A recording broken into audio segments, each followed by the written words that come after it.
కొంతమంది సడన్గా మాట్లాడకుండా ఆగిపోతూ ఉండొచ్చు.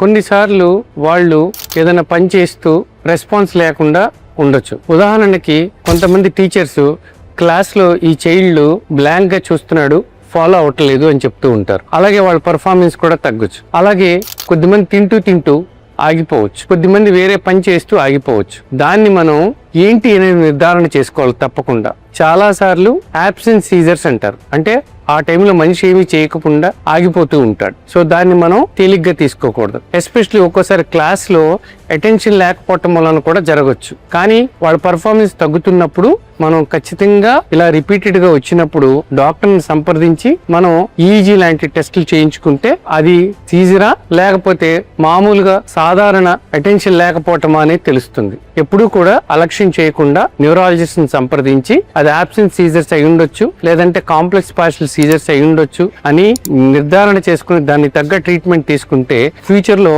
మరింత ప్రాబ్లం రాకుండా మనం కాపాడుకోవచ్చు.